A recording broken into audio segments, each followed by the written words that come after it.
Hey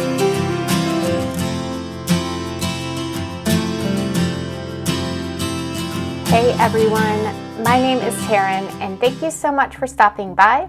My channel is Nicole Flower House and it is all about my cut flower garden. I'm located in Zone 7B. I know it's winter. I hope everyone's staying warm and staying busy and just dreaming about the spring garden. One thing that happens during this time of year is seed ordering, and all of my seed orders have started to come in. That has prompted a little bit of overwhelm because I've recognized that I'm starting to get duplicates of things and there's just a lot of seeds everywhere. So I've just gone about trying to start organizing them, and that led into quite a few activities this week that I just wanted to share with you and let you know what I've been up to and see if any of this information is helpful for you. With the seed overwhelm, the first thing I did was to gather up all of my seeds because I've received all of my orders. I've also gathered all of my boxes that I keep seeds in, all of my piles of seeds that I've been intending to do something with that have kind of just been forgotten and are laying around everywhere. I brought them all to one central place on my table, and I committed to looking at every single seed packet I had. I put the duplicates together. Then I decided if I wanted to keep that seed or not. It was kind of hard to decide I don't want this seed anymore. But when I first started buying seeds, and this was years ago, I would just look at the picture of the flower, and if I liked it, I would buy it. The way I grow flowers now is a lot different than I used to, so there are just some things that I can't use. I wouldn't look at the characteristics, how tall the plants would be. I have some dwarf varieties, for example. I wouldn't look at if they're good for cutting, and also some of them are very old. So I ended up with this entire box full of things that I decided that I didn't want to use anymore for cut flowers. So what I'm going to do with them instead is to create a really nice pollinator garden. I want to take all of these old seeds, and they're old so they may not even germinate, and varieties that I've decided I'm not growing anymore or things that I just can't use, and I will pick an area preferably right outside of a window, just so I can watch all these pollinators going to town on the flowers and the seeds. But I will prep that area just like any garden bed, remove the weeds, move the mulch, put in some nice fluffy soil so the seeds can germinate, and I am just going to mix them all together, sprinkle them in that area, water it, make sure it's doing well, and just see what grows. And it can be very random and very natural, very wild, and I'm excited about this project. I'm thinking I'm going to put some bird baths in the area, pollinator houses, and I'm sure I will find other ways to decorate it. I think another thing that I will do with the pollinator garden is include some old logs, either on the perimeter or in the center. They'll look kind of neat, and also it can provide habitat for other critters in there, so that is something else I would like to add to this pollinator garden. If you have any ideas on what I should include or how I should decorate this space, please let me know in the comments below. I love having those conversations with everyone and just getting your feedback. I'm not going to cut these flowers. I'm just going to leave them there for the bees and the butterflies and just the enjoyment of it. So again, I want it by a window. I can watch it and I can share that footage with everyone, and we can all get use out of these old seeds or seeds that don't really have a place in my cut flower garden anymore.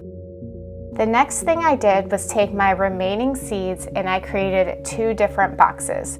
The one on the left has all of my warm flower seeds, and the one on the right has my cool flower seeds. So cool flowers are the ones that can tolerate a frost. Things like calendula, carnations, poppies, snapdragons.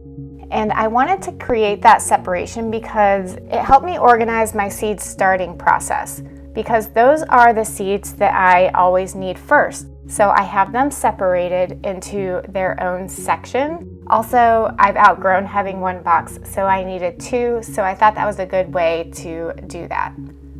In the cool flowers, I've also included all of my perennial seeds, like my echinacea and rosemary and lavender, just because perennial seeds take a very long time to grow. Perennials from seed instead of cuttings are typically extremely slow growing. Those seeds I can also start in the winter time, so I grouped them together. Once I got my seeds sorted out, I wanted to create a document on the computer of everything that I had. I put this in alphabetical order and then included all of the variety names. And this is something I saved to the cloud because I was having trouble remembering everything that I had.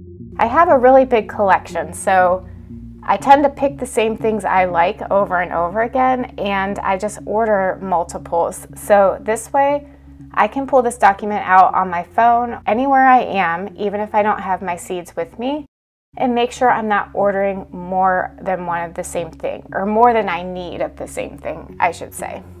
The next part of this project was that I wanted to take my garden layout planning from paper onto the computer. This year, I was having trouble making decisions.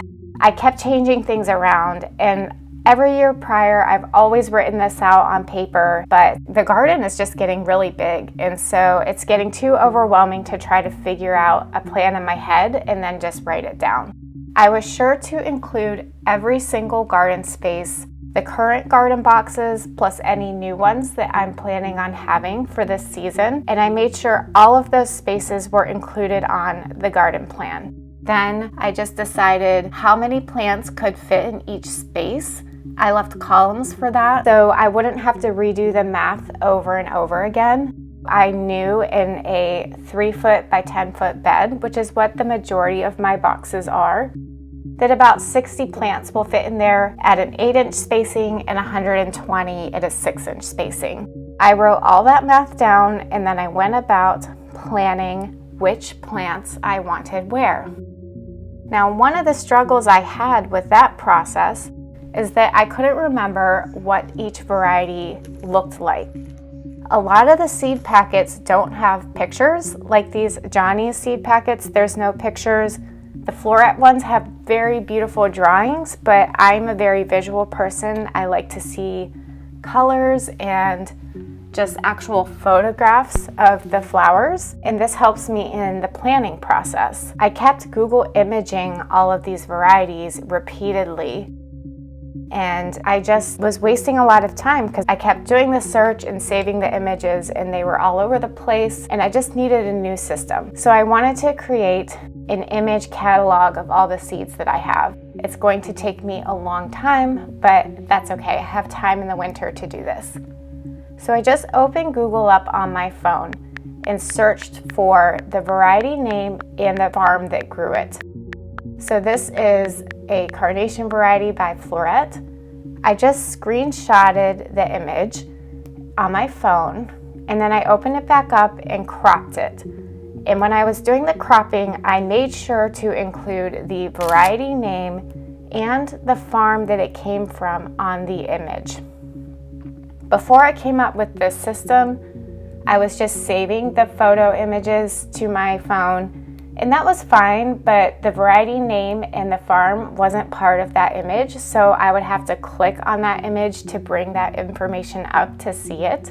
And that was just an extra step that I don't really need to do if I crop the image in the way that I was just talking about, where I can still see the flower name and where it came from.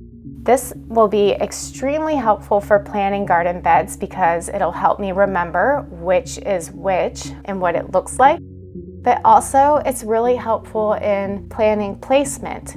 I like to place things in color order. I like rainbow effects and ombre effects. It makes for beautiful pictures and photography and videos, and it's just really aesthetically something I enjoy. So having all of these full color photos on my phone of every variety And I do the same thing for my dahlias and my tulips and my roses. I have color photos saved to my phone. And to help organize these, I will create an album once I'm finished so I can scroll through. I was then able to create a seed starting plan. And I have it separated. Under the teal side on the left are the cool flowers, and on the right under the yellow bar are the warm flowers. So I'll be starting out very soon, probably mid-February, on that left side with my seed starting plan. Now that I have a comprehensive list of all my seeds and a plan with dimensions of my boxes and how many plants I'm going to fit into each one, I know exactly how many plants I need. And this should help with my seedling overload problem. Every season, as you've seen, if you've watched along the years, I always have an overwhelmingly large amount of seedlings, and I don't have a plan for where they're going exactly. I would always have a general idea, but nothing as specific as I have created this year. So I'm really hoping to streamline the process in the spring of how many seedlings I have and exactly where they go. Now, I know I won't have 100% success rate on the seedlings, but if I'm left with some holes, I'll know how many holes I have, and I can just restart new seeds for those holes and raise new seedlings. And that will actually give me a little bit of a bonus succession planting. I'm just really hoping all of these organizational projects that I'm doing right now in the winter will help me come spring. I will have the right number of seedlings to plant in the spots in the plan, and I'll have a good idea of what seeds I have. I hope this information was helpful and maybe will inspire you to organize your own seed collections and get a seed starting plan and a garden layout going. Please leave me any comments or suggestions or any of your own favorite organizing tips in the comments below, so we can all see them and learn from them. If you enjoyed this video, give me a thumbs up, and the best way you can support me and my channel is to subscribe and share it with your flower-loving friends. I'll see you next time. Bye.